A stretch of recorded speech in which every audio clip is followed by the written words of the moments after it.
Hello viewers, আসসালামু আলাইকুম। আরেকটি ভিডিওতে আপনাদের সবাইকে স্বাগত জানাচ্ছি। এই দেখুন, এটা হচ্ছে আমার বাগানের বেড, নতুন একটা বেড আমি কোন দিনই করেছিলাম। বেডটাকে পেঁয়াজ লাগানোর জন্য লাগাই করে লাগানো হয়নি, পেঁয়াজের বীজ পাওয়া যাচ্ছিল না। দেশি পেঁয়াজের বীজ লাগিয়েছিলাম, চারা হয়নি। তারপর ইন্ডিয়ান পেঁয়াজের বীজ জোগাড় করেছি, সেটা লাগাতে দেরি হয়েছে। লাগানোর পর পানি দেওয়া হয়নি, চারা গজায়নি, অনেক কিছু। তো পেঁয়াজের চারা কিন্তু এখনও লাগানো হয়নি। এখানে একটা পেঁয়াজের ছোট বাল্ব লাগিয়েছিলাম, সেটাই গাছ হয়েছে।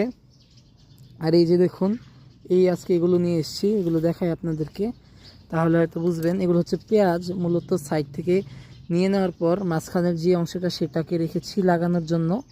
হ্যাঁ, আপনারা কিন্তু রান্নার সময় এই ধরনের যেগুলো ছোটো ছোটো পেঁয়াজ রয়েছে কিংবা বড় পেঁয়াজের সাইড থেকে খেয়ে নেওয়ার পর, মানে কেটে রেখে দেওয়ার পর রান্নার কাজে এই যে বাকি যে অংশটা থাকে এই অংশটা কিন্তু লাগাতে পারেন। লাগালে কিন্তু সেটা গাছ হবে এবং বেশ ভালোভাবেই হয়। গতবারও লাগিয়েছি, বেশ ভালোই ফলন পেয়েছি, মানে একটা থেকে দু তিনটে পরে পেঁয়াজ হয়ে যায়।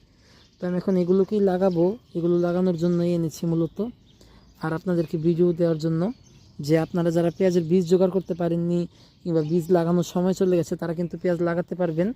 হ্যাঁ, এই যে এইভাবে পেঁয়াজগুলো লাগিয়ে দেবেন, তাহলে কিন্তু শাক খেতে পারবেন। আর আপনারা পেঁয়াজের শাক বা গ্রিন অনিয়ন যেটাকে বলে, সেটা যদি খেতে চান মানে রেগুলার, তাহলে কিন্তু এই গাছগুলোকে না তুলে জাস্ট পাতা কেটে কেটে নিয়ে খাবেন।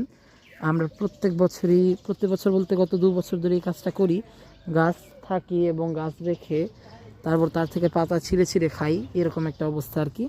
তো এটা করলে কিছু সুবিধা রয়েছে, যে এখান দিয়ে আমাদের পাতাটাও খাওয়া হয় এবং কয়েকবার পাতা নেওয়ার পরও গাছটা থেকে যায়। পরে শেষবেলায় পেঁয়াজ তোলা হয় এবং পেঁয়াজ কিন্তু বেশ ভালোই সাইজ হয় আলহামদুলিল্লাহ। এইভাবে লাগালে কিন্তু একটা থেকে দু তিনটে পেঁয়াজ হয়ে যায়। হ্যাঁ, আর যদি পেঁয়াজের বীজ লাগানো হয়, বিশেষ করে ইন্ডিয়ান পেঁয়াজের বীজ, তাহলে কিন্তু পেঁয়াজের সাইজ ভালো আসে এবং মোটামুটি ভালো সাইজের পেঁয়াজই আসে। কারণ ইন্ডিয়ান পেঁয়াজের সাইজ আপনারা সবাই জানেন বেশ বড়ই হয়। একটু ফাঁক করে লাগাচ্ছি, কারণ মাঝখান দিয়ে আমি আরেকটা জিনিসের বীজ লাগাবো, সেটা আপনাদেরকে বলছি, দাঁড়ান আগে এটাকে লাগাই, তারপর সেটাকে আরেকটা ভিডিওতে দেখিয়ে দেব। আপাতত এই যে এই সিস্টেমে কিন্তু একটু দূরে পেঁয়াজগুলো লাগিয়ে দেবেন। এই যে এরকম মোটামুটি একটা দূরত্ব মেনটেন করা হয়েছে।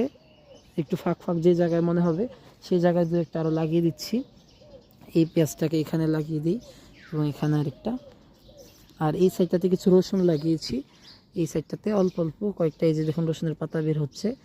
হ্যাঁ, ওগুলো আমি লাগাইনি, মূলত রসুন কয়েকটা বাসা থেকে আমার 2 বোন বের করে ফেলেছিল লাগানোর জন্য, তারা বুঝতে পারেনি, তারপর পাতা বের হয়ে গেছে। কারণ রসুন আমি যা বুঝতে পেরেছি টবে লাগিয়ে কিন্তু সেটা লাভজনক নয়, কিন্তু পেঁয়াজ সেই তুলনায় অনেকটাই লাভজনক। তো এই ছিল আজকের ভিডিও। ধন্যবাদ সবাইকে, আসসালামু আলাইকুম।